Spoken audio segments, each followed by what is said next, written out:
Hello दोस्तों, आपका स्वागत है आपके अपने यूट्यूब चैनल एग्जाम को स्टडी 0.00 पर। आज हम आपको इस वीडियो में BSc second year semester third electronics physics के यूनिट नंबर थर्ड और फोर के मोस्ट क्वेश्चंस के बारे में बताएंगे।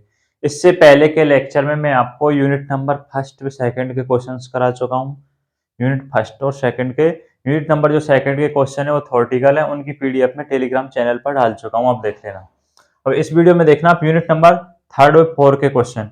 यूनिट नंबर थर्ड के देखिए, पहले एक पूर्ण तरंग दृष्टकारी का परिपथ खींचिए। एक पूर्ण तरंग दृष्टकारी का आपको परिपथ बनाना है, तो उसकी दक्षता है क्या ज्ञात करनी है, उर्मी का गुणांक के व्यंजक प्राप्त करने हैं। आपको क्या करने हैं, उर्मी का गुणांक के व्यंजक प्राप्त करने हैं। तो देखिए पूर्ण तरंग दृष्टकारी,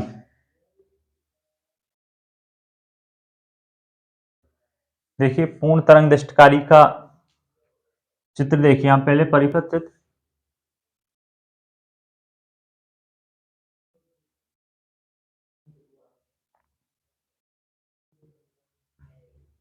बी आई बराबर क्या होता है, ईपी। बी आई बराबर क्या होता है, ईपी। बी आई बराबर क्या होता है, ईपी, यानी कि प्रत्यावर्ती वोल्टता। क्या, प्रत्यावर्ती वोल्टता, प्रत्यावर्ती वोल्टता।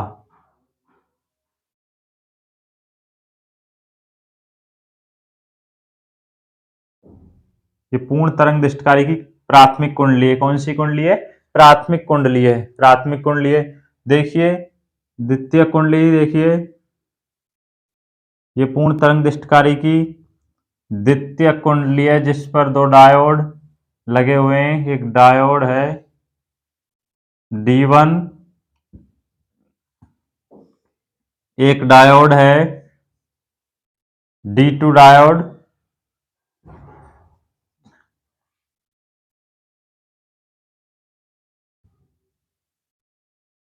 सॉरी बीच, और इस पर एक क्या लगा हुआ है, लोड प्रतिरोध। क्या लगा हुआ है, लोड प्रतिरोध RL। देखता हूं आपको दिख रहा है, नहीं दिख रहा है। ये पूर्ण तरंग दृष्टिकारी की प्राथमिक कुंडली है। द्वितीय कुंडली है, जिस पर एक डायोड D1 है, एक डायोड क्या है D2। यहाँ ए पॉइंट और मान लेते हैं बी पॉइंट। डायोड D1 व D2 पर वोल्टता कितनी है, Vs मान लेते हैं। डायोड D1 व D2 पर वोल्टता Vs मान लेते हैं। अब यदि डायोड D1 पर वोल्टता क्या हो जाएगी, Vs/2, और इस पर Vs/2। यहाँ I1 मान की धारा प्रवाहित हो रही है, यहाँ I2 मान की धारा प्रवाहित हो रही है। I1 मान की और I2 मान की। ये क्या है, पूर्ण तरंग दृष्टिकारी का परिपथ चित्र है। पूर्ण तरंग दृष्टिकारी की प्राथमिक कुंडली है, और ये क्या है, द्वितीय कुंडली, जिस पर एक डायोड D1 और दूसरा डायोड क्या है D2 है। देखिए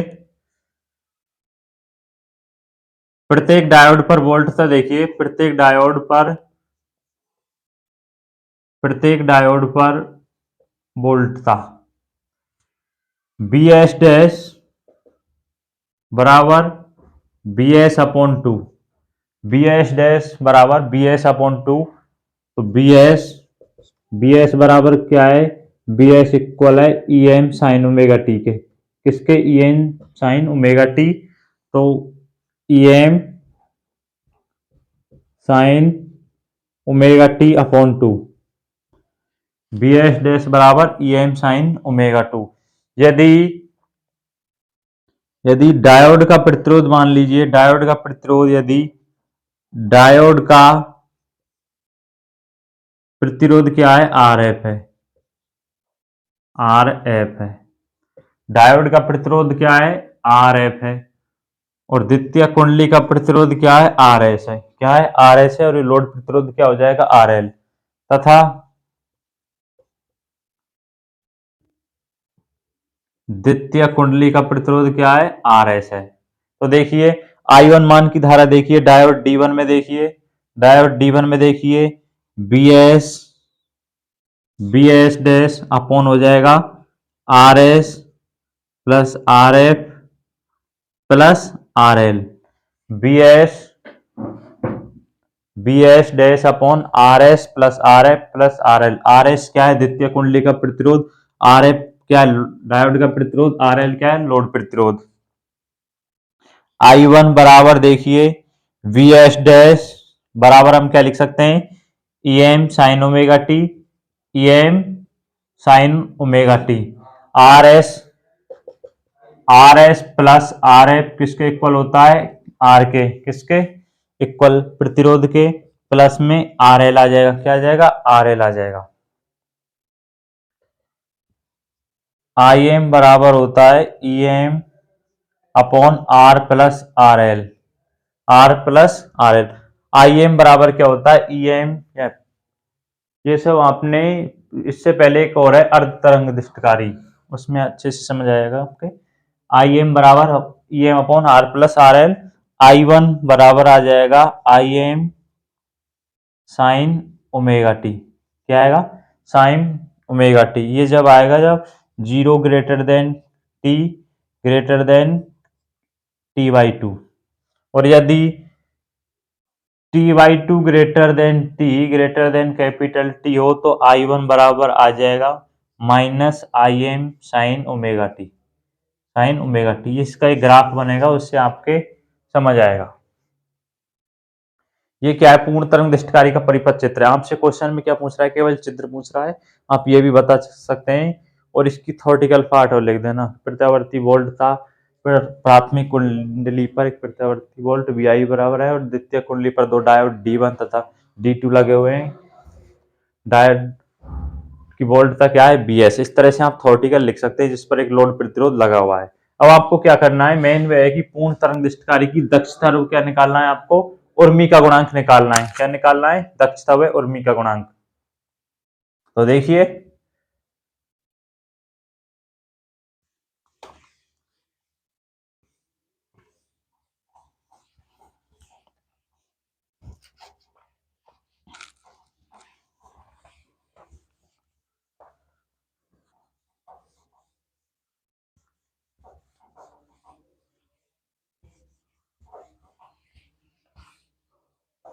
पूर्ण तरंग दृष्टिकारी की दक्षता देखिए आप।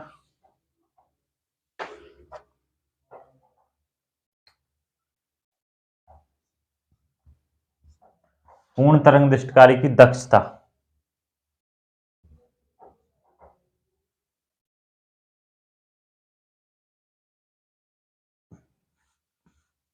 नीटा किससे प्रदर्शित करते हैं? नीटा से। नीटा से निर्गत दिष्ट शक्ति दक्षता का सूत्र होता है निर्गत दिष्ट शक्ति। निर्गत दिष्ट शक्ति अपोन में निवेशी प्रत्यावर्ती शक्ति। क्या होती है? निवेशी प्रत्यावर्ती शक्ति। निवेशी प्रत्यावर्ती शक्ति। निर्गत दिष्ट शक्ति आउटपुट। यहां से हमें क्या प्राप्त होता है? आउटपुट प्राप्त होता है, यानी कि डीसी पावर। क्या? DC power. और इससे इनपुट प्राप्त होगा एसी पावर। क्या? AC power. नीटा बराबर होता है निर्गत दिष्ट शक्ति अपॉन में निवेशी प्रत्यावर्ती शक्ति। देखिए इसका फॉर्मूला देखिए, नीटा बराबर पीडीसी अपॉन पीएसी इंटू में 100%। इसको आप समीकरण नंबर 1 मान लीजिए। आपको क्या निकालना है? दक्षता व उर्मी का गुणांक के मान निकालने। सबसे पहले आप दक्षता का मान निकालेंगे। किस तरह निकालना है वो आप देखिए। दक्षता बराबर होता है निर्गत दिष्ट शक्ति आउटपुट और निर्गत और निवेशी प्रत्यावर्ती शक्ति। नीटा बराबर पीडीसी अपॉन पीएसी इंटू 100। अब देखिए निर्गत दिष्ट शक्ति, देखिए निर्गत दिष्ट शक्ति, दिष्ट शक्ति होती है पीडीसी बराबर I square DC upon I square DC R L. निर्गत दिष्ट शक्ति हमें क्या प्राप्त होती है? I square DC upon R L. इससे पहले दक्षता और उर्मी का गुणांक से पहले कुछ पॉइंट और हैं पूर्ण तरंग दृष्टिकारी के, उनसे निकल कर आएगी। पीडीसी बराबर होता है I square DC R L. I square DC R L. हमें यहां से क्या प्राप्त होता है? लोड प्रतिरोध से आउटपुट प्राप्त होता है द्वितीय कुंडली से। पीडीसी बराबर I D square I square D C R L, और आई बराबर होता है 2im अपॉन पाई। इससे पहले पॉइंट है वर्ग माध्य मूल वेग, उसमें है आई बराबर, याद रखना आपको 2im upon pi direct put करना है। पीडीसी बराबर 2im अपॉन पाई का स्क्वायर और आर एल क्या हो जाएगा, आर एल क्या हो जाएगा, आर एल। पीडीसी बराबर 4im square upon pi square into में आर एल। इसको आप समीकरण नंबर 2 मान लीजिए। क्या मान लीजिए, समीकरण नंबर 2 मान लीजिए। वैसे चित्र से आपको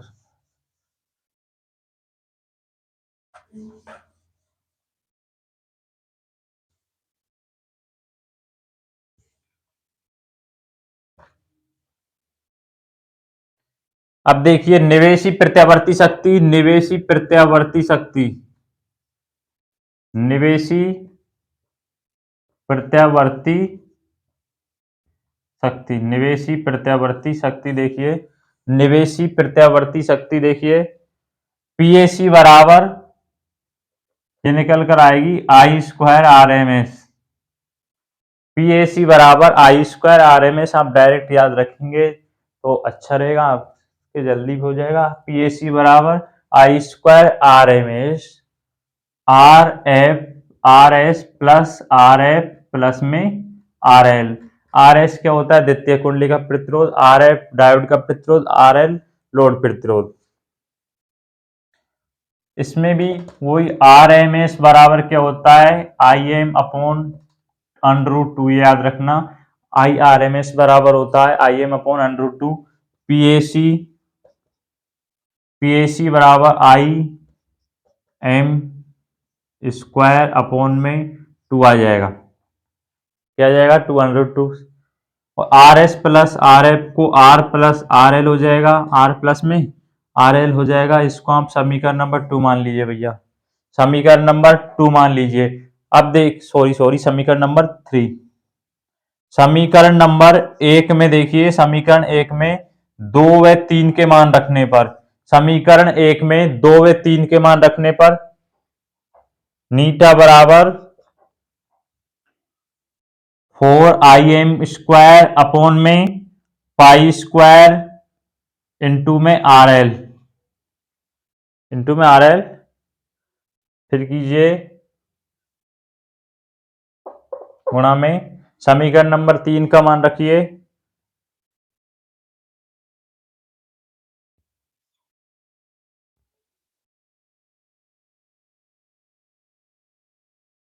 आई एम स्क्वायर आर प्लस में आर एल, आर प्लस में R L. I M square से आई एम स्क्वायर क्या हो गया, कैंसिल हो गया।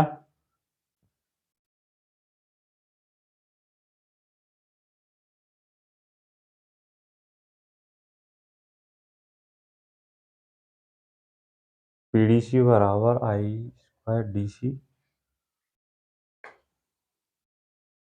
नीटा बराबर देखिए, नीटा बराबर देखिए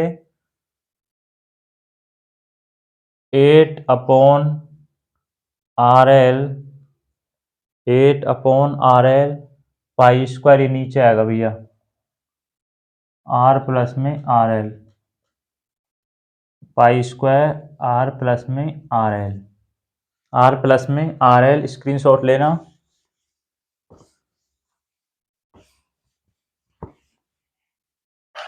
अब देखिए, नीटा बराबर 8 आर एल अपॉन में pi square R plus R L. इसमें से आप आर एल कॉमन लीजिए तो 1 प्लस आर अपॉन क्या आ जाएगा, R L. 1 plus R upon R L आ जाएगा। आर एल से आर एल क्या हो जाएगा, कैंसिल हो जाएगा। नीटा बराबर आएगा 8 upon pi square, 8 upon pi square 1 plus में R upon R L into में 100 और है भैया, सूत्र में इंटू में क्या है 100 और है। 8 upon pi square 1 plus R upon R L. आप इसको सॉल्व करना तो नीटा का मान निकल कर आएगा 81.2 1 प्लस में आर अपॉन आर एल। ये क्या है? पूर्ण तरंग दृष्टिकारी की दक्षता का मान है। ये पूर्ण तरंग दृष्टिकारी की क्या है? दक्षता का मान है, आपको निकालना है। बहुत ईजी है, आपको सूत्र याद रखना है और आप जैसे जैसे क्वेश्चन को सॉल्व करेंगे तो दक्षता का मान निकल कर आएगा 81 पॉइंट अपॉन 2 अपॉन में 1 plus R upon R L. आपसे यही पूछेगा कि पूर्ण तरंग दृष्टिकारी का परिपथ चित्र बनाइए तथा उसकी दक्षता तथा उर्मी का गुणांक के मान निकालिए। आप थ्योरेटिकल पार्ट लिख ही सकते हैं। पूर्ण तरंग दृष्टिकारी का परिपथ चित्र आपने किस तरह बनाया वो देखिए। अब इसकी उर्मी का गुणांक आपको किस तरह से निकालना है वो भी जी उसी में, उसमें भी आपको सिर्फ सूत्र याद रखना है, बाकी आप इक्वेशन सॉल्व करते जाना। वीडियो में से आपको क्वेश्चन मिल जाएंगे, विश्वास रखना भैया। सभी यूनिट की और अच्छे से सभी वीडियो को देख लेना।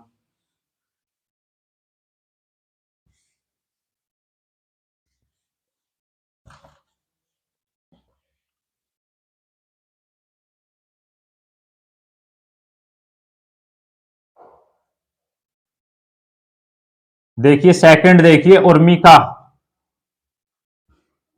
गुणांक, क्या उर्मी का गुणांक, उर्मी का गुणांक का मान देखिए किस प्रकार निकालना है। आर बराबर सूत्र क्या होता है? निवेशी, ये आपको परिपथ चित्र से अच्छा समझ आएगा। निवेशी प्रत्यावर्ती घटकों का प्रभावी मान, घटकों का प्रभावी मान, देखो निर्गत दृष्टिकारी घटकों का प्रभावी मान, यानी कि आईएसी और आईडीसी। निवेशी प्रत्यावर्ती घटकों का प्रभावी मान और निर्गत दृष्टिकारी घटकों का प्रभावी मान।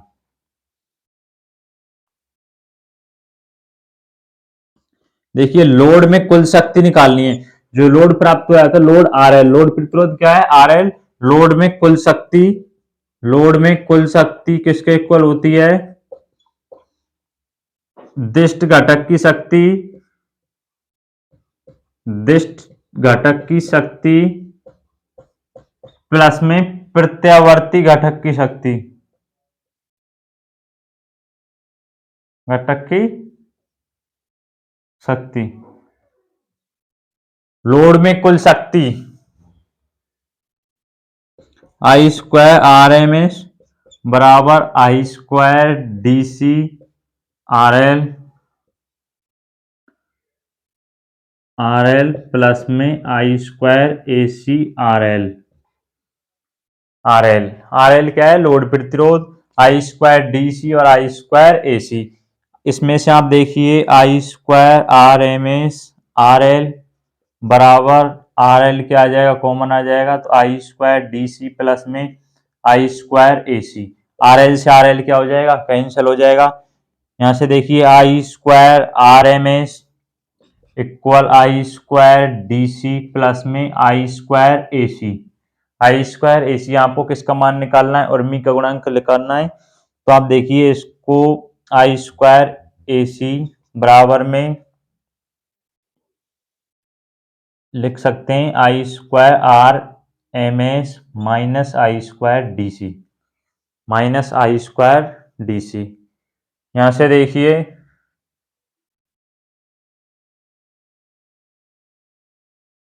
आई स्क्वायर ए सी बराबर, इसमें से मैं यदि I square D C common ले लूँ, आई स्क्वायर डी सी, तो I square R M S upon I square D C minus क्या जाएगा? 1। यहाँ से I square A C upon इसमें डिवाइड कर दिया जाए, आई स्क्वायर डी सी का इधर की साइड डिवाइड कर दिया जाए, तो बराबर में आ जाएगा I square R M S upon में I square D C minus 1। -1 क्या आ जाएगा? -1 आ जाएगा। यहां से आप स्क्वायर को हटाइए, आई A C upon I D C बराबर under root I square R M S upon में I square D C -1 I A C upon I D C को लिख सकते हैं आर, यहाँ शुरू में लेकर चले थे, उर्मी का गुणांक किससे प्रदर्शित करते हैं, आर से। बराबर में under root I square R M S को हम लिख सकते हैं आई आर एम एस बराबर आई एम अपॉन 2 होता है, ये हमने दक्षता में बताया था आपको। और आई डी सी बराबर होता है 2im अपॉन में पाई। मान रखिए I M square upon 4 into में आ जाएगा pi 2im upon M square. Solve कर लेना, मान आएगा 48.2। क्या आएगा, 48.2%। क्या आएगा, आर का मान क्या आएगा, यहाँ पे इस इक्वेशन को सॉल्व कर लेना भैया, कुछ नहीं है, पाई का मान रख लेना। आई आर बराबर आएगा 48.2, 48.2। ये क्या है, उर्मी का गुणांक का मान निकल कर आया है। और इससे पहले किसका मान निकाला था आपने, दक्षता का मान निकल कर आया था 81.2 upon 1 plus R plus upon में आर एल। आपको क्या बनाना है, पूर्ण तरंग दैर्ध्य का परिपथ चित्र बनाना है, फिर उसकी दक्षता तथा उर्मी का गुणांक के मान निकालने। अब नेक्स्ट क्वेश्चन देखिए यूनिट नंबर 3 से ही।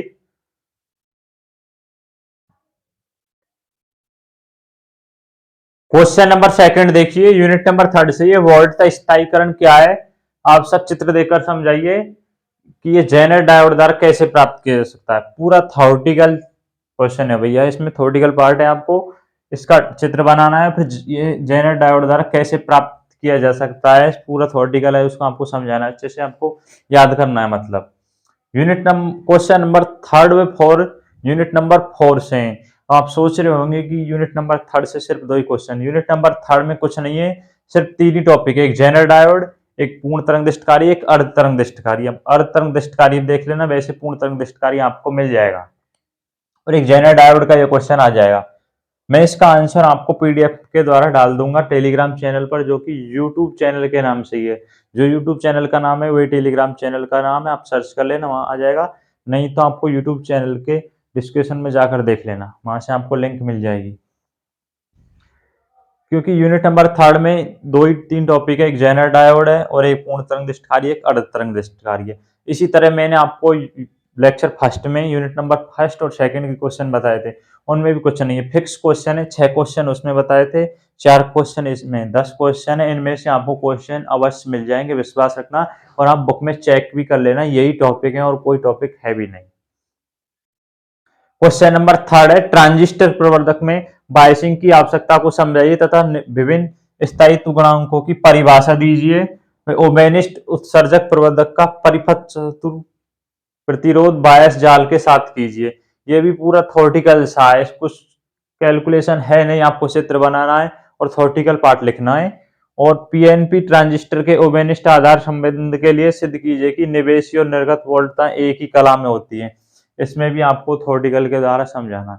मतलब क्वेश्चन नंबर 1 में डेरिवेशन है, बाकी में कोई कैलकुलेशन है नहीं, सिर्फ आपको याद करना है। मैं इनके नोट्स आपको डाल दूंगा टेलीग्राम चैनल पर, आप जाकर देख लेना, वहां से याद कर लेना। और इलेक्ट्रॉनिक केमिस्ट्री में लेक्चर 1 और 2 में जो क्वेश्चंस बताएं, इनमें से आपको सेमेस्टर एग्जाम में अवश्य क्वेश्चन मिल जाएंगे हर यूनिट से। यूनिट नंबर 1 से मैंने 3 क्वेश्चन बताए थे, यूनिट नंबर 2 से भी 3 क्वेश्चन बताए थे, और यूनिट नंबर 3 से 2 और इनमें से 4 से भी 2। इन 10 क्वेश्चन में से आपको क्वेश्चन मिल जाएंगे, विश्वास रखना, यही टॉपिक है, ज्यादा कुछ ऐसा है नहीं। वैसे आप करेंगे तो उससे कुछ फायदा नहीं, अगर पूरे ही बुक को करा दें तो फिर तो आप तो करेंगे भी नहीं, फिर मोस्ट क्वेश्चंस का मतलब ही क्या हुआ। तो आप इन क्वेश्चन की अच्छे से प्रैक्टिस कर लेना, इनमें से आपके अवश्य 15-16 नंबर का मैटर अवश्य आपको मिल जाएगा, आराम से याद अवश्य कर लेना भैया। जो क्वेश्चन बताएं इनकी अच्छे से प्रैक्टिस कर लेना, आपका एग्जाम बड़ा अच्छा हो जाएगा, विश्वास रखना। इसी तरह मैं आगे नेक्स्ट लेक्चर में बाकी फिजिक्स में मैथमेटिकल और थर्मोडायनेमिक्स के क्वेश्चन करा दूंगा। जो मैथ आपकी रह रही है, ध्यान रखना, मैथ में मैं डिफरेंशियल में 3 यूनिट करा चुका हूँ, न्यूमेरिकल में 3 करा चुका हूँ, रियल में 1 कराई है। जो भी मैथ की यूनिट रह रही है उनकी टेंशन मत लेना, मैं सभी को अच्छे से क्लियर करवा दूंगा। मैथ में एक न्यूमेरिकल में एक यूनिट नंबर 3 है रही है, और डिफरेंशियल में यूनिट नंबर 4, और रियल में फर्स्ट सेकंड फोर्थ तीनों, क्योंकि थ्योरेटिकल पार्ट है, रियल में आप लास्ट में करा दूंगा तो आपके अच्छा याद रहेगा। इस वजह से मैंने रियल एनालिसिस मैथ को अभी रोक रखा है। तो मैथ की आप टेंशन मत लेना, मैथ में मैं आपको अच्छे से क्लियर करा दूंगा, और ज़्यादातर वीडियो मैथ की आती है। फिजिक्स और केमिस्ट्री की तो सिर्फ आपको 2-2 वीडियो मिलेगी। उन्हीं वीडियो में 2-2 वीडियो में आपका काम हो जाएगा। मैथ में आप अभी से कर लेंगे तो आपको अच्छा रहेगा। तो इसी तरह आप कंटिन्यू स्टडी करते जाइए, और वीडियो को लाइक करें और शेयर कर दीजिए, जिससे ज़्यादा से ज़्यादा दोस्तों को हेल्प हो सके, और चैनल को सब्सक्राइब कर दिया करें भैया।